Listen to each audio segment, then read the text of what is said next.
এই পরোটা খাওয়ার পর স্বাদ মুখে লেগে থাকবে। অনেক রকম পরোটাই তো আপনারা খেয়েছেন, টক ঝাল মিষ্টি। এই টমেটো পরোটা একবার বানিয়ে দেখুন, এতটা লোভনীয় হয় যে খাবে সেই জানতে চাইবে কিভাবে বানিয়েছেন। প্রত্যেকটি পরোটা একদম বালিশের মতো ফুলে উঠবে আর ভেতরে অসংখ্য লেয়ার তৈরি হবে। আর মজার ব্যাপার হলো এত টেস্টি লাগে খেতে যে তরকারিরও প্রয়োজন হবে না, এমনি এমনি খেতেই দারুণ লাগবে। দেখুন, পরোটা তৈরির জন্য আমি 2টো টমেটো সেদ্ধ করে নিয়েছি। টমেটো ঠান্ডা হবার পর উপরে যে খোসা আছে সেটা হাত দিয়ে ছাড়িয়ে নেব। আমি 2টো টমেটো দিয়ে বানাবো, তবে লোক সংখ্যা যদি বেশি হয়, মানে যদি বেশি পরোটা বানাতে হয়, সেক্ষেত্রে আপনারা টমেটোর পরিমাণও বাড়িয়ে নিতে পারবেন। টমেটো একটি ম্যাশার দিয়ে খুব ভালো করে ম্যাশ করে নিচ্ছি। এই কাজটা কিন্তু কাঁটা চামচ দিয়েও করা যাবে। কাঁটা চামচ দিয়ে বা হাত দিয়ে চটকে খুব ভালো করে টমেটো ম্যাশ করে নিতে হবে। আসলে পরোটা তৈরির জন্য আমার শুধুমাত্র টমেটোর জুস লাগবে। যদি ভেতরে কোনো শক্ত অংশ থেকে যায় সেটা কিন্তু বাইরে ফেলে দিতে হবে। এখন এর মধ্যে দিয়ে দিচ্ছি 2 কাপ ময়দা। ময়দার পরিবর্তে আটা দিয়েও বানানো যাবে। আর স্বাদ অনুযায়ী হাফ চামচ লবণ আর টেবিল চামচের 2 চামচ দিয়ে দিলাম সাদা তেল। এবারে খুব ভালো করে সব কিছু একসঙ্গে মেখে নেব। আমি 2টো টমেটোর জন্য আন্দাজ করে 2 কাপ ময়দা নিলাম। এখানে কিন্তু জল ব্যবহার করব না, শুধুমাত্র টমেটোর জুস দিয়েই সম্পূর্ণটা মাখা হবে। তাই যতটা জুস আন্দাজ করে ততটা ময়দা দিতে হবে। তাই প্রথম দিকে বেশি ময়দা না দেওয়াই ভালো। অল্প অল্প করে মেখে মেখে দেখতে হবে কতটা ময়দা লাগবে। তো আমার কিন্তু 2 কাপ ময়দাতেই হয়ে গেল। দেখুন, খুব সুন্দর ডো তৈরি হয়ে গেছে আর ময়দা যোগ করতে হয়নি। এখন ঢাকা দিয়ে ডোটা কিছুক্ষণ রেস্টে রাখবো, তাহলে এটা আরও সফট হয়ে যাবে। এখন একটি পাত্রে নিয়ে নিলাম একটা কুচনো পেঁয়াজ, আর দেবো সামান্য একটু লবণ, 3খানা কুচনো কাঁচা লঙ্কা আর কিছুটা ধনেপাতা কুচি। এর মধ্যেই আমি আন্দাজ করে 3খানা ডিম ভেঙে দেব।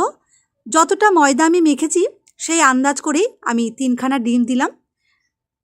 সব কিছু খুব ভালো করে এবারে মিশিয়ে নিতে হবে। মেশাতে মেশাতে ধনেপাতা আর পেঁয়াজ কুচি সামান্য একটু নরম হয়ে আসবে আর ডিমও খুব সুন্দরভাবে ফেটানো হয়ে যাবে। তো দেখুন, ডিমের মিশ্রণ আমার রেডি হয়ে গেছে। এটা সাইডে রেখে দিচ্ছি। এদিকে যে ময়দা আমি মেখে রেখেছিলাম, মোটামুটি ডোটা 15 মিনিটের মতো রেস্টে ছিল। আগের তুলনায় আরও বেশি সফট হয়ে আছে। হাত দিয়ে আবারও একবার খুব ভালো করে মেখে নেব, যেন পরোটাগুলো তৈরি করতে আমাদের সুবিধা হয়। আর ডোটা কিন্তু খুব বেশি নরমও নয় আবার শক্তও নয়। নর্মাল পরোটা বানাতে যেভাবে ডো তৈরি করতে হয় ঠিক সেইভাবেই তৈরি করে নিতে হবে। এবারে একটা একটা করে পরোটা বেলে আমরা রেডি করে নেব। সামান্য একটু ময়দা ছড়িয়ে বেলে নিলে খুব সহজেই এটা বেলা হয়ে যাবে। আমি মাঝারি সাইজের পরোটা তৈরি করব, খুব বেশি বড়ও হবে না আবার একেবারে ছোটও নয়। তো দেখুন, আমি পরোটাটা পাতলা করে বেলে নিয়েছি। তারপর উপরে একটুখানি সাদা তেল ব্রাশ করে দিলাম। ওর উপরে সামান্য একটু ময়দা ছড়িয়ে দেব।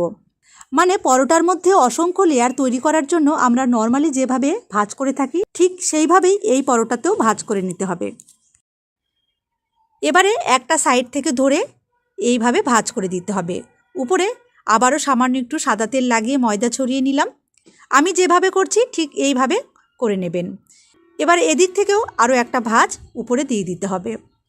প্রত্যেকটা ভাঁজেই তেল আর ময়দা লাগিয়ে নিতে হবে। খুবই সহজ ব্যাপার। এদিক থেকেও আবারও একটা ভাঁজ দিয়ে দিলাম। একই পদ্ধতি, সামান্য একটু সাদা তেল আর ময়দা লাগিয়ে নিয়েছি। সবশেষে আরও একটা ভাঁজ দিয়ে দিলাম। ব্যাস, উপরে সামান্য একটু ময়দা ছড়িয়ে 4 কোনা আকারে বেলে নেব।